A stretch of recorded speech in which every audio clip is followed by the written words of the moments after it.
গল্পের ভিড়ে অরিজিনালস। দিনটা সকাল থেকেই মেঘলা। দুপুরের দিকে বেশ এক পশলা বৃষ্টিও হয়ে গেল। তারপর আর বৃষ্টি নেই বটে, কিন্তু আকাশ থমথম করছে কালো মেঘে, জোরো বাতাস দিচ্ছে। এমন দিনে মনে একটা কি করি ভাব হয়। দু একখানা বিলিতি ম্যাগাজিন বন্ধুদের কাছ থেকে চেয়ে এনে পরে পড়বো বলে জমিয়ে রেখেছিলাম। এখন সেগুলো উল্টে পাল্টে দেখলাম, বাদলার দিনের মেজাজের সঙ্গে ঠিক খাপ খাচ্ছে না। কি করা যায়? স্ত্রীর সঙ্গে গল্প করব? না, 7 বছর বিয়ে হয়ে যাওয়ার পর আর বাদলার দিনে খোলা জানালার ধারে স্ত্রীকে নিয়ে কাব্য চলে না। যতই নিষ্ঠুর শোনাক, কথাটা সত্য। মহাকালের নির্মমতা এবং অতীত সুখের দিন সম্বন্ধে বিমর্ষভাবে চিন্তা করছি। এমন সময় দরজার কড়া নড়ে উঠল। উঠে গিয়ে দরজা খুলে দিয়ে দেখি কিশোরী সেন। ভেতরে ঢুকে কাদা মাখা রবারের পাম্পসু ছাড়তে ছাড়তে সে হেসে বললে, এই বর্ষার দিনে বাড়িতে বসে করছো কি? যে অশ্ব নেই তার তৃণ সংগ্রহ করছিলুম। খুব ভালো হয়েছে তুমি এসেছো। একেবারে মিওনো দিন না? আর বসে কাজ নেই, একটা জামা টামা যা হোক কিছু গলিয়ে নাও, চলো তারানাথ জ্যোতিষীর বাড়ি ঘুরে আসি। আরে আর কিছু হোক না হোক, দু একটা আজব গল্প শোনা যাবে। এমন দিনেই তো উদ্ভট গল্প জমে। তারানাথের কথা আমার যে আগেই কেন মনে পড়েনি তা ভেবে ভারী অবাক লাগলো। বললুম, বসো, ধুতিটা বদলে নি।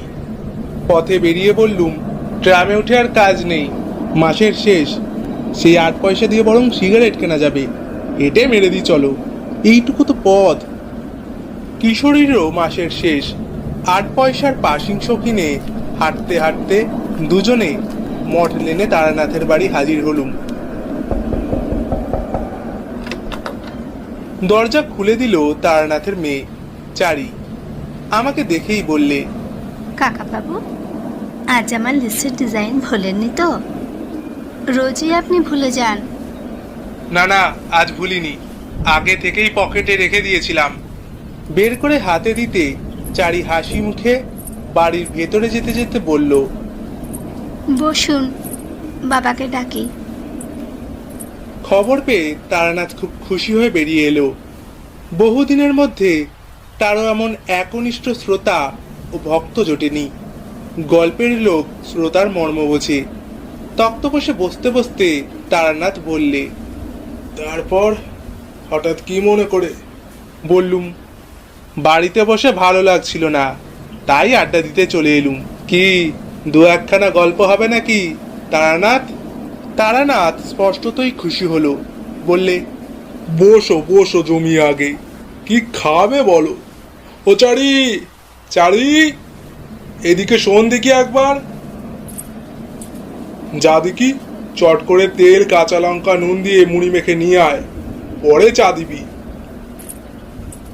তারপর আমাদের দিকে ফিরে বললে, কি গল্প বলবো, তোমরা তো ওসব বিশ্বাস করো না। কিশোরী বলল, অমনি বলে বসলেন বিশ্বাস করি না? আরে বিশ্বাস যদি নাই করব, তাহলে এই বাদলায় এতখানি পথ ঠেঙিয়ে এলুম কি করতে? সে তো গল্প শোনার লোভে। নাস্তিক আর অবিশ্বাসীরাই অলৌকিক গল্পের ভালো শ্রোতা হয়। আপনার কাছে এতদিন আসছি, আপনি কিন্তু আমাদের অলৌকিক কিছু দেখালেন না। তারানাথ উজ্জ্বল চোখে আমার দিকে তাকিয়ে বললে, মানে শূন্যে হাত নেড়ে সন্দেশ রসগোল্লা আনা, জলকে মন্ত্র পড়ে শরবত করে দেওয়া। তোমাকে তো একদিন বলেছি, ওসব খুব নিম্ন শ্রেণীর শক্তি ভেলকি, ও করাই গুরুর বারণ ছিল। তবে করিনি কি, করেছি। কম বয়সে ভক্তদের অবাক করার জন্য পয়সা রোজগারের ফিকিরে করেছি কিছু কিছু, বাকি শক্তিও তাতেই গেল। ওতে কিছু নেই বাপু, আসল তান্ত্রিক কখনো ভেলকি দেখায় না। কিশোরী বললে, আচ্ছা, সাধুরা যে চোখ বুজে ত্রিভুবন ত্রিকাল সামনে দেখতে পান, এখানে বসে বিলেতে কি হচ্ছে সব বলে দিতে পারেন, এসব কি বিশ্বাসযোগ্য? নিশ্চয়ই, সদ্গুরু পেলে আর প্রকৃত সাধনা করতে পারলে তুমিও পারবে। যেমন ধরো, সদ্য মৃত কোনো চণ্ডালের সব থেকে মুন্ড কেটে এনে অমাবস্যা বা সংক্রান্তি তিথিতে শ্মশানে গর্ত করে তাতে সেই মুন্ড নিক্ষেপ করতে হবে। পরে গভীর রাতে সেই গর্তের ওপর পদ্মাসনে বসে মাথার ওপরে মরা দ্বারকাকের বাঁদিকের ডানা রেখে 1,00,000 বার বীজমন্ত্র জপ করলে তুমিও সর্বজ্ঞ হতে পারো। বীজ মন্ত্রটি কি? সেটি বলা যাবে না। তন্ত্রে অদীক্ষিত লোকের কাছে সাধনার গূঢ় মন্ত্র বলা নিষেধ। বীজ মন্ত্রই আসল কি না? চারি তেলে জবজবে করে মুড়ি মেখে নিয়ে এলো। খেতে খেতে বললুম, আপনি কখনো সত্যিকারের কাপালিক দেখেছেন? কিশোরী বললে, আচ্ছা, তান্ত্রিক আর কাপালিকে পার্থক্য আছে নাকি? পার্থক্য আছে, তবে সেসব তোমাদের বোঝানো কঠিন। জেনেও তোমাদের কোনো কাজ নেই। হ্যাঁ, কাপালিক দেখেছি কিছু, কিন্তু একবারে স্মৃতি কখনো ভুলতে পারবো না। বললুম, তারানাথ, বলুন না সে গল্প, বেশ লাগবে শুনতে। আরে বাবা, বলছি খন, তোমরা আগে খেয়ে নাও। সে এক ভয়াবহ কাহিনী হে, অনেকদিন বাদে মনে পড়ে গেল। এখনো মনে হলে গায়ে কাটা দেয়। আমি বললুম, এ ঘটনা কি মধুসুন্দরী দেবীর আবির্ভাবের আগের? বটে, আমার ভবঘুরে জীবনের একেবারে প্রথম দিকে ঘটেছিল। তখনও আমি বীরভূমের মাতু পাগলিকে দেখিনি। জানিছিস, রাগে তক্তপোষ্টায়। নাও নাও, চাটা খেয়ে নাও। আমরা চায় চুমুক দিলাম। তারানাথ গল্প শুরু করলো। আমার বয়স তখন ওই 22-23। বাড়িতে বসে আর ভালো লাগে না। আমাদের গ্রামের ধারে বাঁধানো বটতলায় একবার এক বিচিত্র দর্শন সাধু এসে 7-8 দিন বাস করেছিল। সামনে ধুনি জ্বালিয়ে চুপ করে বসে থাকে। মাথায় চূড়ার মতো উঁচু জটার ভার, চোখ দুটো বেশ শান্ত। গ্রামের অনেকেই তার কাছে গিয়ে দুধ, ফলমূল এসব দিয়ে আসতো। বউয়েরা, ঝিয়েরা বায়না করত মাদুলি তাবিজের জন্য। সাধু কিন্তু কখনো ভরং দেখায়নি। অলৌকিক শক্তি দেখিয়ে ভক্ত জোগাড়ের চেষ্টা করেনি। কেউ বেশি বিরক্ত করলে বলতো, আমি কিছু জানি না মা, আমার কোনো ক্ষমতা নেই, ভগবানকে ডাক, ভগবান সব ঠিক করে দেবেন। বেশি ধরাধরি করলে বলতো, আচ্ছা যা, আমি তোর হয়ে ভগবানের কাছে প্রার্থনা করব। এই সততার জন্য এবং কারো কাছ থেকে পয়সা না নেওয়ায় সাধুর ওপর আমার কেমন একটা আকর্ষণ জন্মালো। গেলাম একদিন সাধুর বটতলায়। একদিকে বসে আছি, নানা রকম লোক এসে নানান বায়না করছে সাধুর কাছে। সাধু একেবারে সবাইকে হেসে বিদায় করছে। এসব শেষ হতে হতে বিকেল গড়িয়ে অন্ধকার নেমে এলো। এবার আমি আর সাধুই কেবল রয়েছি বটতলায়। পাশ থেকে একখানা চালা কাঠ তুলে ধুনিতে গুজে দিয়ে আমার দিকে তাকিয়ে সাধু বলল, আয়, এগিয়ে এসে বস। আমি সাধুর সামনে ধুনির এক পাশে গিয়ে বসলাম। ধুনির আলোয় সাধু কিছুক্ষণ আমার মুখের দিকে তাকিয়ে থাকলো। তারপর একটা নিঃশ্বাস ফেলে বলল, সন্ন্যাসী হবার ইচ্ছে আছে না? তোর সেসব হবে না, তবে তোর কপালে অনেক সাধু সঙ্গ আছে দেখছি, কিছু শক্তিও পাবি, কিন্তু সংসারে থাকতেই হবে তোকে। আমি বললাম, আপনি তো কাউকে কিছু বলেন না, আমাকে এত কথা বলছেন কেন? সাধু একটু চুপ করে বসে থেকে বলল, তোর কপালে তন্ত্র সাধনার চিহ্ন আছে, কিন্তু অস্পষ্ট। তার অর্থ কিছু দূরে গিয়ে তারপর ফিরে আসতে হবে। এ চিহ্ন না দেখতে পেলে তোকে সব কথা বলতাম না, তোর অধিকার আছে জানার। আমি উৎসুক হয়ে উঠলাম, বললাম, আর কি দেখতে পাচ্ছেন সাধুজি? আর যা দেখতে পাচ্ছি তা খুব ভালো নয়। বছর খানেকের ভেতর তোর খুব বড় বিপদ আসছে। ভালোই হয়েছে আমার সঙ্গে তোর দেখা হয়েছে, নইলে প্রাণ সংশয় হতে পারতো। কি রকম বিপদ কিছু বলবেন না? তা না হলে তার থেকে বাঁচবো কি করে? তা আমিও ঠিক বলতে পারছি না, জানলে নিশ্চয়ই বলতাম। তুই এসে বসবার পর থেকেই আমার মনে কেমন একটা যেন অস্বস্তি হচ্ছিল। এখন তোর দিকে তাকিয়ে দেখতে পাচ্ছি তোর পেছনে একটা অন্ধকার স্তূপ যেন চাপ বেঁধে আছে। চুপ করে বসে রইলাম। বলা বাহুল্য, সাধুর কথা শুনে একটু গা শিরশির করছিল। কেউ যদি জানতে পারে তার পেছনে একটা অদৃশ্য চাপ বাঁধা অন্ধকার ঘুরছে, তাহলে তার ভালো লাগার কথা নয়। তার ওপর নির্জন জায়গা, গ্রামের বাইরের দিকে বটগাছটা, ধুনিতে পটপট করে কাঠের গাঁট পড়বার শব্দ হচ্ছে। সাধু আর আমি ছাড়া কোনো দিকে আর কেউ নেই। সাধু বলল, তোকে আমি একটা জিনিস শিখিয়ে দিয়ে যাচ্ছি, ভালো করে শিখে রাখ। যদি কোনোদিন কখনো বিপদ আসছে বলে মনে হয়, কি কোনো অস্বস্তি বোধ হয়, তাহলে এই প্রক্রিয়াটা করবি। যতই বিপদ আসুক অন্তত প্রাণটা বেঁচে যাবে। নে, ভালো করে দেখ, আর এই মন্ত্রটা মুখস্থ কর। একে বলে গাত্রবন্ধন। আচ্ছা, বিপদ যে আসছে তা বুঝবো কি করে? তুই ঠিক বুঝতে পারবি, তোর কপালে তন্ত্র সাধনার চিহ্ন আছে। তোকে তো আগেই বললাম, সময় হলে আমার মতো মনের মধ্যে বিপদের ঘন্টা বেজে উঠবে। আমি যেমন আজ তোর বিপদ বুঝতে পারলাম, তুইও পারবি। কিন্তু আমি তো পারিনি। আজ থেকে তোকে কিছুটা শক্তি দিলাম। যা, ভালো মন্দ যাই আসুক তুই আগে থেকে আন্দাজ করতে পারবি। আমাকে আপনার শিষ্য করে নিন, আমি দীক্ষা নেব আপনার কাছে। ওসব হবে টবে না, আমি কাউকে শিষ্য করি না। আবদার করিস না, যা যা যা। আবার কবে দেখা পাবো? এমনিতে দেখা পাবি না, তবে যদি সত্যি কখনো তোর প্রাণ সংশয় ঘটে, তাহলে তোকে সাবধান করে দেব। বাড়ি ফিরে এলাম।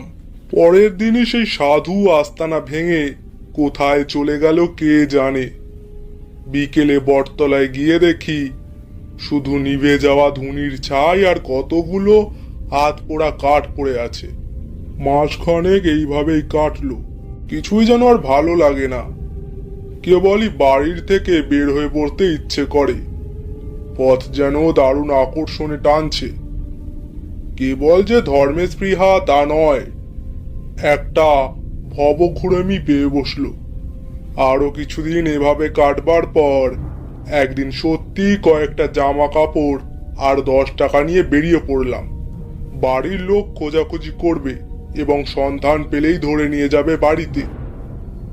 এজন্য সারাদিনই প্রায় হেঁটে বেড়াতাম, যতটা দূরে গিয়ে পড়া যায়। রাত্রিরে আশ্রয় নিতাম কোনো গৃহস্থের বাড়িতে। তখনকার লোকজন ছিল ভালো, অভাব ছিল না। গোলা ভর্তি ধান, পুকুর ভর্তি মাছ, নিজের গরুর দুধ, অতিথিকে যত্ন করতে সে যুগের লোক কোনো ত্রুটি করত না।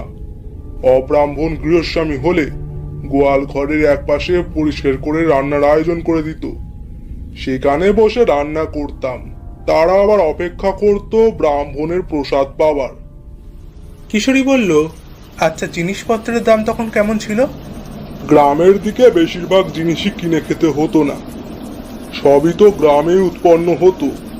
তবে হ্যাঁ, মনে আছে একবার আমি আর আমার বন্ধু হরমোহন মাংস খাবার শখ হওয়ায় পাশের গ্রাম থেকে 10 আনা দিয়ে একটা পাঠা কিনে এনে এই দুজনে রান্না করে খেয়েছিলাম। তাও হরমোহন বারবার বলেছিল আমরা ঠকেছি, আর একটু দরাদরি করলে 8 আনার ভেতরেই হয়ে যেত পাঠাটা। আমি অবাক হয়ে বললাম, 10 আনা একটা আস্ত পাঠা? আরে বটেই, সেসব সস্তা গন্ডার বাজার তোমরা কল্পনাও করতে পারবে না হে। দুজনে মিলে গোটা পাঠাটা খেয়ে ফেললেন? তা পারবো না, গায়ের ছেলে। আমাদের খিদেও ছিল আর অম্বলের ব্যামতেও ভুগতাম না। আমার খাওয়ার কথা আর কি শুনেছ? আমার বাবার খাইয়ে হিসেবে 10টা গায়ের মধ্যে নাম ডাকছিল। সে গল্প পরে একদিন শোনাবো। এখন যে গল্প হচ্ছিল, এভাবে কিছুদিন ঘুরে বেরিয়ে বিরক্তি ধরে গেল। রোজ রোজ অকারণে পথ হাঁটা, লোকের বাড়িতে আশ্রয় নেওয়া, তাদের দাক্ষিণ্যে ভালো মন্দ খাওয়া। শুধু খাওয়ার জন্যই কি বাড়ি থেকে বেরিয়েছি? বাড়িতে কি আমার ভাতের অভাব ছিল? কিন্তু যা চাই তা পাই কই। যাই হোক, পথ হেঁটে ক্লান্ত অবস্থায় একদিন সন্ধ্যাবেলা এক গ্রামে এসে পৌঁছালাম। গ্রামটায় ঘনবসতি নেই, একটু ছাড়া ছাড়া বাড়ি ঘর, আম জাম বাঁশবাগানে ভরা। একটা বড় আম বাগানের পাশে তাদের বেশ সুন্দর বাড়ি দেখে সেখানেই আশ্রয় নেব ভাবলাম। সুন্দর বলতে পাকা বাড়ি নয়, পুরো চালের বড় বড় 8-10খানা ঘর, মাঝখানে উঠোনকে ঘিরে। বিরাট উঠোনে ধানের গোলা, এক পাশে গোয়ালে কখানা গরু সাজালের ধোয়ার মধ্যে বসে বসে জাবর কাটছে।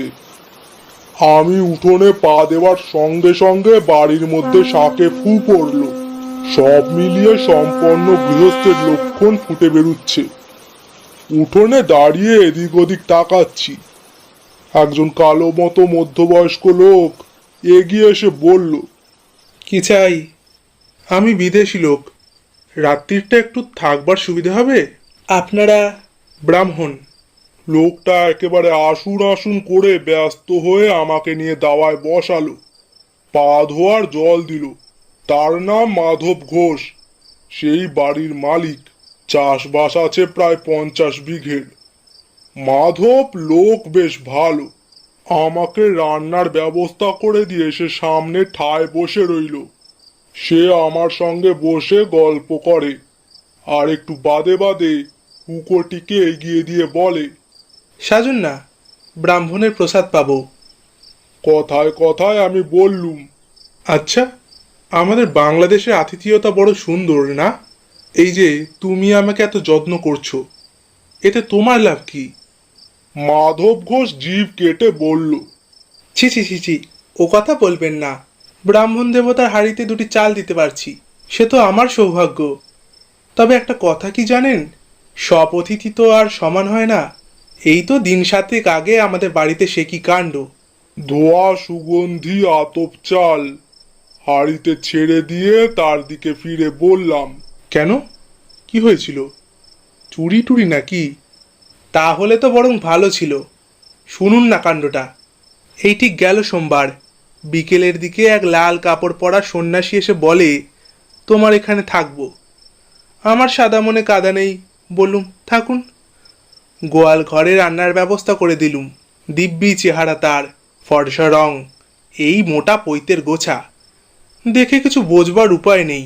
নিঃশেষিত কলকেটি উপুর করে তামাকের গুল ঝেড়ে কলকেটি একপাশে রেখে মাধব বলল, তবে সে রাত্রিরে কিছু হলো না। পরের দিন সকালে সন্ন্যাসী যাওয়ার সময় আমাকে ডেকে বলল, কাল যে মেয়েটির রান্নার জন্য জিনিসপত্র এগিয়ে দিচ্ছিল, সে তোমার কে হয়? আমি বললাম, আমার মেয়ে। কেন বলুন তো? তারপর কি বলবো আপনাকে। সন্ন্যাসী যা বলল তা শুনে তো নিমেষে আমার মাথায় রক্ত উঠে গিয়েছে। বলে কি, তোমার ওই মেয়েটিকে আমায় দাও, আমি ভৈরবী করব। ওর শরীরে ভৈরবীর চিহ্ন রয়েছে। আমি অবাক হয়ে বললাম, তারপরে কি হলো? তারপর আর কি, আমার চেঁচামেচিতে পাড়ার লোক জড়ো হয়ে গেল। বললুম, যাও ঠাকুর, ব্রাহ্মণ বলে শুধু পার পেয়ে গেলে, নইলে মাধব ঘোষের মেয়ের দিকে নজর দিয়ে এ গ্রাম থেকে আর বেরুতে হতো না। সন্ন্যাসী আমার দিকে কটমট করে তাকিয়ে যাবার সময় বলে গেল, কাজটা ভালো করলি না, তোর মেয়ে উদ্ধার হয়ে যেত।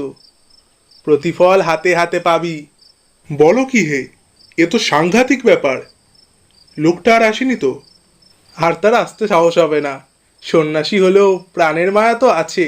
মাধব ঘোষের যত্নের সত্যি তুলনা নেই।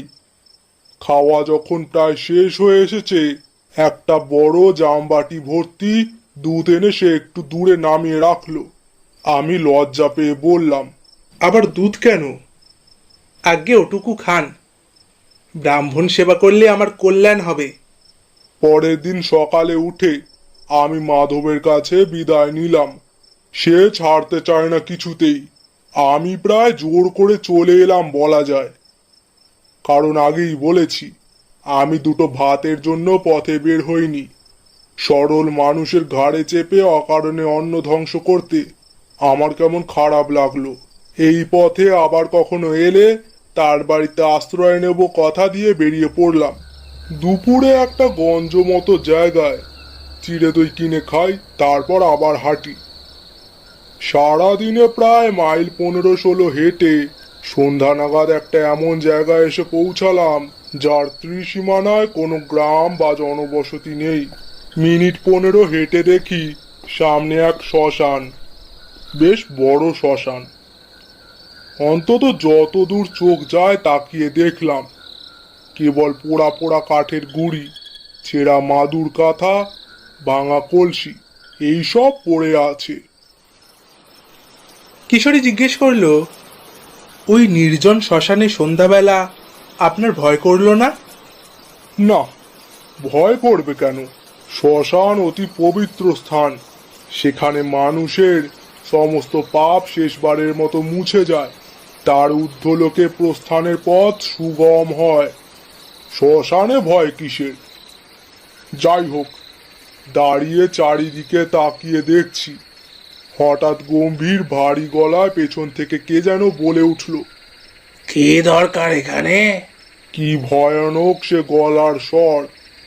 লোহার ড্রামে পাথরকুচি ঢাললে এমন শব্দ হতে পারে?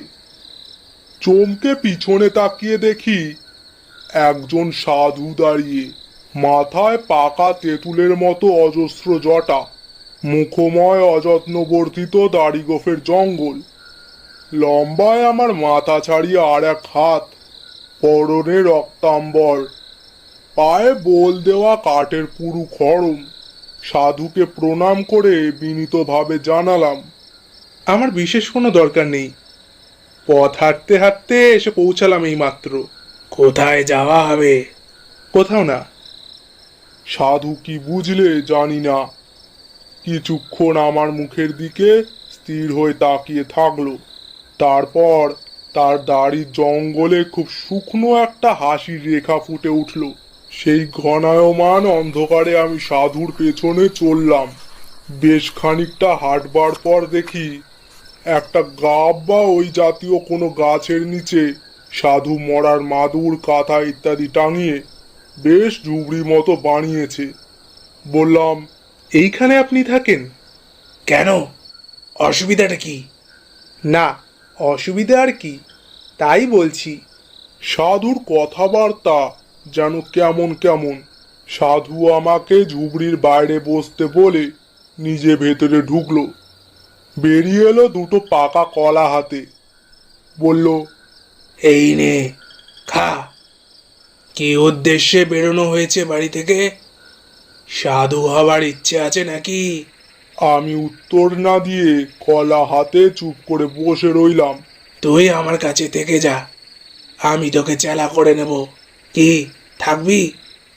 তারপর সাধু একটা কথা বলল, যা আমাকে আমাদের গ্রামের সেই বটতলার সাধুও বলেছিল। বলল, তোর কপালে তন্ত্র সাধনার চিহ্ন আছে, থেকে যা তুই আমার কাছে। আমি একটু ফাপড়ে পড়লাম। এই সাধুকে দেখে আমার তেমন ভক্তির হৃদয় হয়নি, বরং কেমন একটু অস্বস্তি হয়েছে। এত সহজে নিজে থেকে চেলা করে নিতে চাইলো দেখে সে ভাব বেড়েছে বই কমেনি। ভালো সাধু কখনো কথায় কথায় শিষ্য করে বেড়ায় না। অবশ্য আমার আর চিন্তা কি, থাকি কদিন, ভালো না লাগলে কেটে পড়ার বাধা কোথায়? সাধু সঙ্গের জন্যই তো বেরিয়েছি, বাজিয়ে দেখতে দোষ কোথায়? বললাম, থাকবো। থেকে গেলাম সাধুর কাছে। 2-4 দিন কেটে গেল। সাধু আমাকে একলা ফেলে রেখে সারাদিন কোথায় কোথায় ঘুরে কি সব সংগ্রহ করে আনে, বোধহয় নিজের সাধনা জিনিসপত্র। রাত্রিরে বসে অনেকক্ষণ ধরে পুজো, সে সময়টা আচ্ছা করে জপ তপ করে।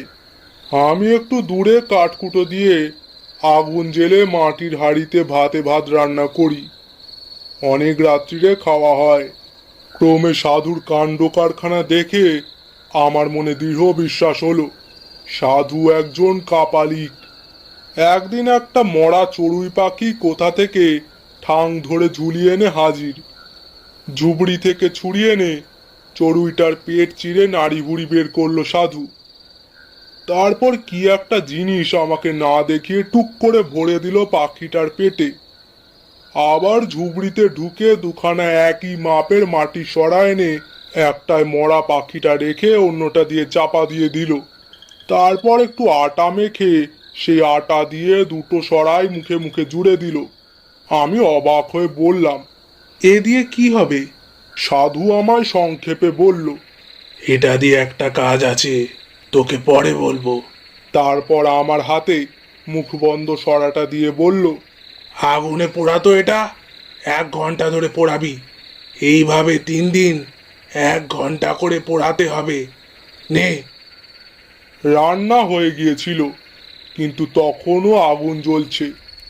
আমি কথা না বলে সরাটা সাধুর কাছ থেকে নিয়ে আগুনে রেখে দিলাম। সাধু বলল, দ্রব্যগুণ, বুঝলি? দ্রব্যগুণ এক বিরাট জিনিস। তুই দ্রব্যগুণ মানিস? নিজে প্রত্যক্ষ দেখিনি কখনো। গাছপালা থেকে ওষুধ তৈরি হয় দেখেছি, খেলে অসুখ সেরে যায় তাও দেখেছি, কিন্তু যেসব কথা শুনতে পাওয়া যায়, যেমন ধরুন বশীকরণ, স্তম্ভরণ, সেসব দেখিনি। বশীকরণ আবার একটা কঠিন কিছু নাকি? ওর অনেক রকম উপায় আছে। বেশি জটিল প্রক্রিয়ায় যাবার দরকার কি? তোকে একটা সোজা উপায় শিখিয়ে দিই, শোন। চেষ্টা করলে তুইও পারবি। যে কোনো মাসের অমাবস্যা তিথিতে যদি দুপুরবেলা ঘূর্ণিঝড় ওঠে কিংবা জোরালো হাওয়া দেয়, তাহলে সেই হাওয়ায় উড়ে যাওয়া কোনো শুকনো গাছের পাতা একটা মন্ত্র বলতে বলতে বা হাতে ধরে ফেলতে হবে। সেই পাতা গুঁড়ো করে পান বা দুধ বা যা হোক কিছুর সঙ্গে খাইয়ে দিতে পারলে সে লোক কুকুরের মতো তোর পায়ে পায়ে ঘুরবে। আছে আমার কাছে, দেখবি। সাধু ঝুবড়ি থেকে একটা শুকনো অসত্য পাত হাতে করে বেরিয়ে এলো। ভাদ্র মাসের অমাবস্যায় ধরেছিলাম, আমার কাছে থাক, এর গুণ দেখিয়ে দেব। দিন দুয়েক আগে সাধু একটা বেশ মোটা নিমের ডাল নিয়ে এসেছিল। একদিন সকালে দেখি বসে বসে ছুরি আর দা দিয়ে কেটে তার থেকে একটা পুতুল মতো বানাচ্ছে। চোখ মুখ সব শুদ্ধ একটা মানুষের মূর্তি। এদিনও অবাক হয়ে জিজ্ঞাসা করলাম, এ দিয়ে কি হবে? এদিনও সাধু রহস্যময় হেসে বলল, কাজ আছে। তখনও আমি সাধুর আসল উদ্দেশ্য কিছুই বুঝে উঠতে পারিনি। বুঝতে পারলে আর এক মুহূর্ত সেখানে থাকতাম না। আরও 3-4 দিন কাটলো। একদিন বিকেলে আমি রান্নার জন্য কাঠকুটো এক জায়গায় জড়ো করছি। সাধু এসে কাছে বসলো, বলল, তুই প্রকৃতির সংহার শক্তিতে বিশ্বাস করিস? আগে ঠিক বুঝতে পারলাম না। প্রকৃতির অনেক রকম শক্তি আছে। যেমন প্রকৃতি আমাদের শস্য দান করে, বাতাস দান করে, বৃষ্টি দান করে। এগুলিতে আমাদের প্রাণ বাঁচে, এগুলি শুভ শক্তি। আবার মহামারী, দুর্ভিক্ষ, বন্যা, যুদ্ধ, এগুলি হলো সংহারক শক্তি। এসব ছাড়াও নানা ধরনের অদৃশ্য অদ্ভুত মারক শক্তি আছে। সাধনার দ্বারা তাদের জাগ্রত করা যায়। যেমন বেতাল জাগানো। বেতাল হচ্ছে এক ধরনের ক্রূর নিষ্ঠুর অপশক্তি। একবার জাগ্রত হলে কাজ শেষ না করা অবধি তার নিদ্রা নেই। আমার গা শিরশির করছিল। বললাম, আর যদি কাজ শেষ না করতে পারে, যদি বাধা পায়? বেতালকে বাধা দেওয়া খুব কঠিন, প্রায় অসম্ভব। কিন্তু বাধা পেলে সে ফিরে এসে যে তাকে জাগিয়েছে তাকেই হত্যা করে। এসব আগুন নিয়ে খেলা। সেদিন রাত্রির যখন গভীর, সাধু তার ক্রিয়াকর্ম শুরু করলো। জবা ফুলের মালা, রক্তচন্দন এসব আগে থেকেই জোগাড় করা ছিল। সাধু সেই নিম কাঠের পুতুলটা এনে তাতে বেশ করে তেল সিঁদুর মাখালো। তারপর সেটাকে কোমর অবধি পুঁতলো মাটিতে। তার চারিদিকে বেড়ার মতো করে মাটিতে রেখে দিল একটা জবা ফুলের মালা। পদ্মাসনে বসে বিড়বিড় করে কি মন্ত্র পড়তে পড়তে পুতুলটায় চন্দনে ছিটে দিতে লাগলো। এসব হলে ঝোলা থেকে বের করলো একটা মদের বোতল। সাধুর ঝুবড়িতে একটা মরার খুলি ছিল, আগেই দেখেছি। সেটাতে খানিকটা মদ ঢেলে সাধু আমার দিকে তাকিয়ে বলল, তোমাকে যে বন্ধ সরাটা দিয়েছিলাম সেটা কোথায়? আমি সরা এনে দিলাম। সাধু আটাগুলো নখ দিয়ে খুঁটে খুঁটে তুলে সরাটা খুললো। দেখলাম 3 দিন পোড়ানোতে ভেতরের পাখিটা একদম ছাই হয়ে গিয়েছে। সেই ছাই এক চিমটে নিয়ে মদে মেশালো সাধু। তারপর ঢক ঢক করে মদটা গলায় ঢেলে নিল। খাওয়ার পরেই সাধুর আশ্চর্য পরিবর্তন দেখলাম। সাধুর চোখ দুটো ছোট ছোট কোটরে গিয়ে যেন 2 টুকরো কয়লার মতো জ্বলতে লাগলো। আমার দিকে ফিরে সাধু বলল, কয়েকটা শুকনো কাঠ দিয়ে একটা ধুনি জ্বালা। কথা মতো আমি করলাম। ধুনি বেশ জ্বলে উঠতে সাধু রক্ত চন্দন দিয়ে ধুনি পুজো করলো। তারপরে তামার কোষায় গাওয়া ঘি, একটা জবা ফুল, আরো কি যেন মিশিয়ে মন্ত্র পড়ে আগুনে আহুতি দিল। সঙ্গে সঙ্গে একটা বিকট পোড়া গন্ধে ভরে গেল চারিদিক। সাধু বিকৃত গলায় হেসে উঠল।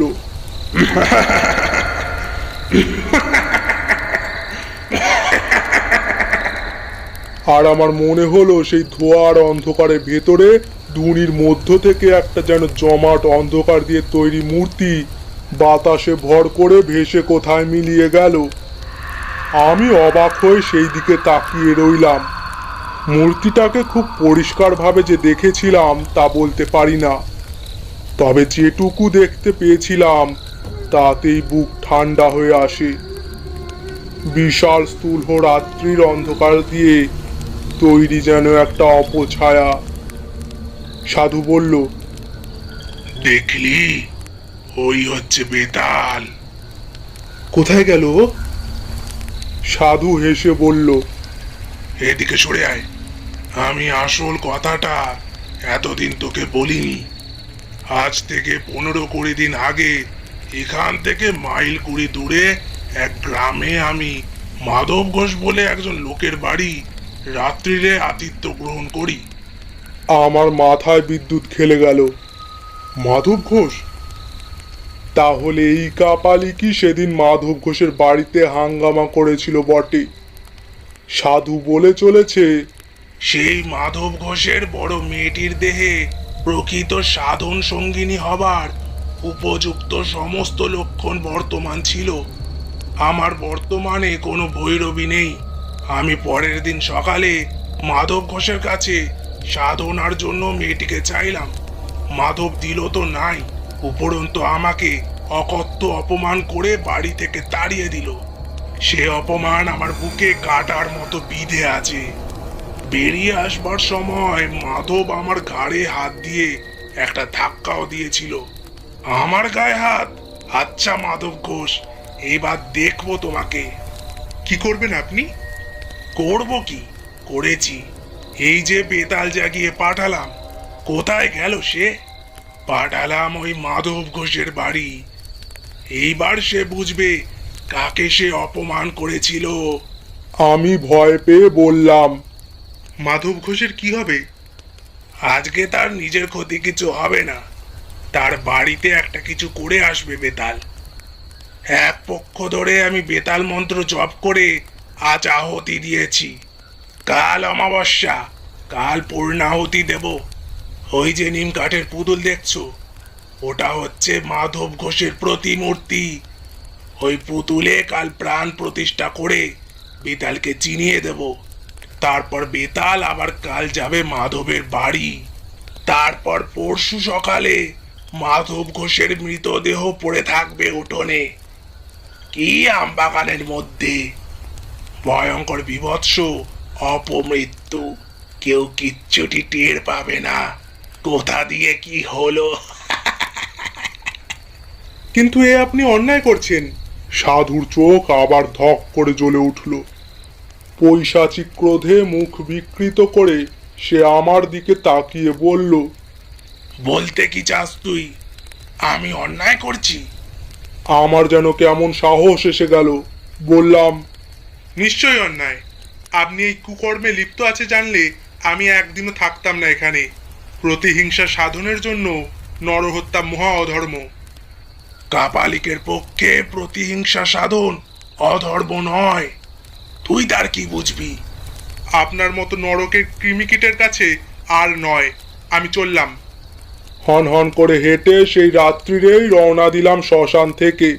পেছনে সাধু ডেকে বলল, যাচ্ছিস যা, কিন্তু শুনে যা, আজ পর্যন্ত কেউ আমাকে অপমান করে বেশি দিন পৃথিবীর আলো দেখেনি। শ্মশান থেকে অনেক দূর চলে এসেছি। তখনও পেছন থেকে রাত্রিরের নির্জনতা ভেদ করে সাধুর উন্মাদের মতো হাসি শুনতে পাচ্ছিলাম।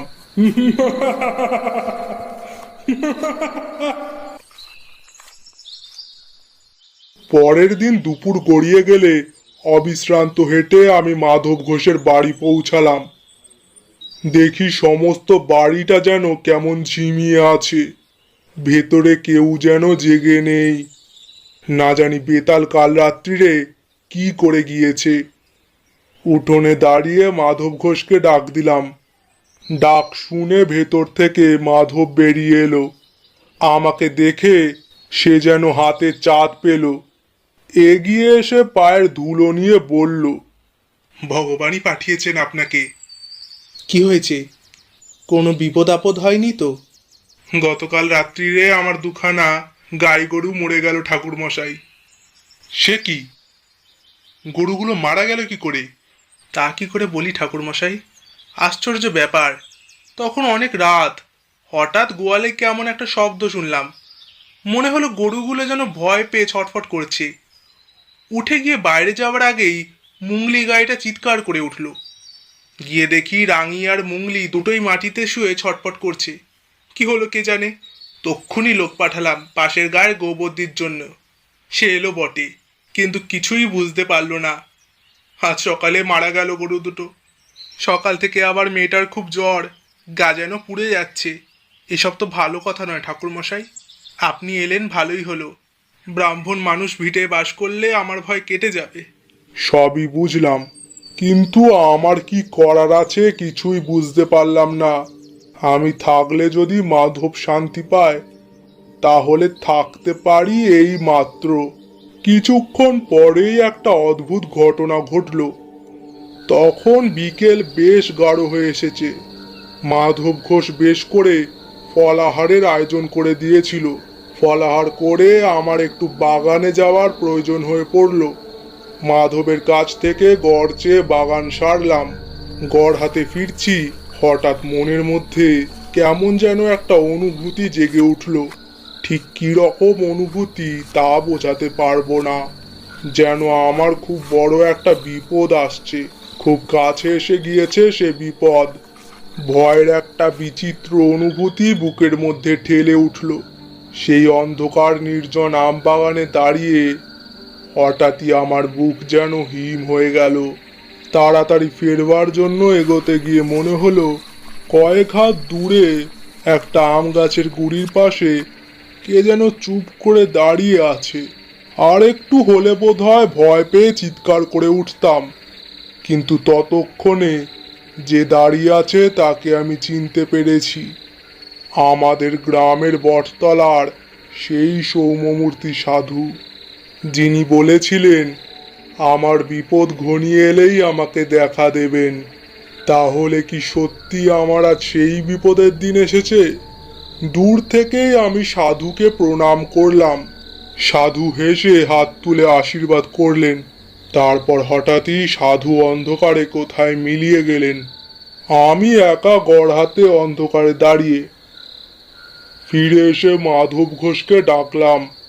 বললাম, দেখো মাধব, আজ তোমার আমার দুজনেরই খুব বিপদ। কি বিপদ তা আমি তোমাকে বলতে পারবো না, তোমার জেনেও কোনো কাজ নেই। মোট কথা হচ্ছে, আজ আর তুমি বা তোমার বাড়ির কেউ বাড়ির চৌহদির বাইরে পা দেবে না। চুপ করে বাড়িতে বসে ভগবানের নাম করো, আর চট করে আমাকে এক ঘটি জল এনে দাও। মাধবের মুখ শুকিয়ে আরো ছোট হয়ে গেল। দৌড়ে এক ঘটি জল নিয়ে এলো সে। আমি সাধুর দেওয়া গাত্রবন্ধনের মন্ত্র দিয়ে জলটাকে শোধন করে বাড়ির চারিদিকে ঘুরে ছিটিয়ে গণ্ডি কেটে দিলাম। আমি বুঝতে পেরেছিলাম বিপদ শুধু আমার আর মাধবের, কাপালিক আমাকেও ছাড়বে না। আজ অমাবস্যা, আজই সে আমাদের দুজনকে বেতাল পাঠিয়ে শেষ করবে।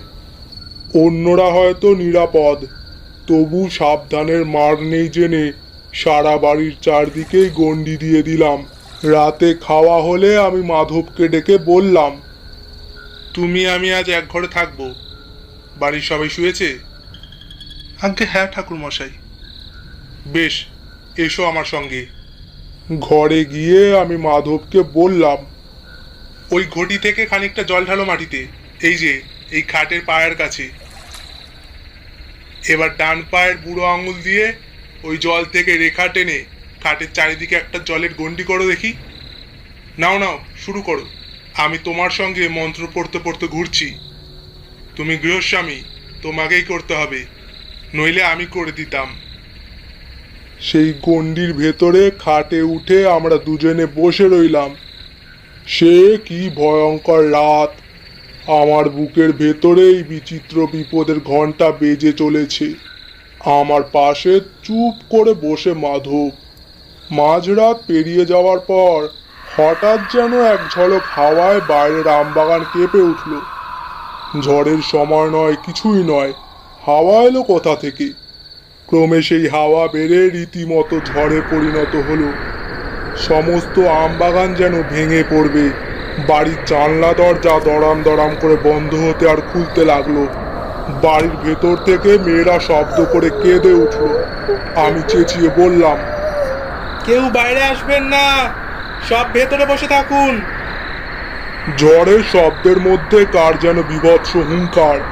বিকৃত যাস্তব গলায় কে যেন অমানসিক হুঙ্কার করছে। কে যেন ঝড়ের ছদ্মবেশে প্রাণপণ চেষ্টা করছে বাড়িতে ঢোকবার। বারবার অদৃশ্য কিসে বাধা পেয়ে ফিরে ফিরে যাচ্ছে।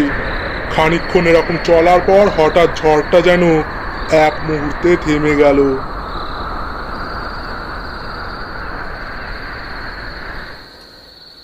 আবার শান্ত আমবাগান। মৃদু হাওয়ায় বাড়ির কলা গাছের পাতা নড়ছে। যে বাড়ির ভেতরে ঢোকবার চেষ্টা করছিল সে যেন উদ্দেশ্য সফল হবে না বুঝে ফিরে গিয়েছে। আমার বুকের ভেতরে সেই বিপদের ঘণ্টাও হঠাৎ থেমে গেল। মাধব ঘোষ আতঙ্কিত চোখে আমার দিকে তাকিয়েছিল। আমি বললাম, আর ভয় নেই, বেঁচে গেলাম বোধ হয়। সেদিন রাত্রিটা আমরা খাটেই বসে রইলাম। পরের দিন সকালেই খবর পেলাম মাধবের মেয়ের জ্বর নেমে গিয়েছে। আমি সকালেই বিদায় চেয়েছিলাম। মাধব ঘোষ কিছুতেই ছাড়ল না, খালি বলে, আপনার দয়াতেই রক্ষা পেলাম। বেঁধে রাখতে পারবো না জানি, তবু এ বেলাটা থেকে যেতেই হবে। তবে থেকে ভালোই করেছিলাম, নইলে ঘটনার শেষটুকু জানতে পারতাম না। বিকেলে মাধবের কাছ থেকে বিদায় নিয়ে বেরিয়ে প্রায় মাইলখানিক চলে এসেছি। দেখি ঘোড়ায় চড়ে এক দারোগা বাবু কোথায় যেন চলেছেন। পেছনে পেছনে দুজন পাগড়িওয়ালা সেপাই। আমার পাশ থেকে যখন তারা যাচ্ছেন, কি মনে হতে একজন সেপাইকে জিজ্ঞাসা করলাম, কোথায় চলেছো বাপু? সামনে বিরামখালিতে একটি শ্মশান আছে, জানেন? সেই শ্মশানে এক কাপালিক থাকতো, সে খুন হয়েছে। আমি তখন সব বুঝতে পেরেছি। কাপালিকি তো বলেছিল বেতাল যদি বাধা পায় ফিরে গিয়ে যে জাগিয়েছিল তাকেই আক্রমণ করে।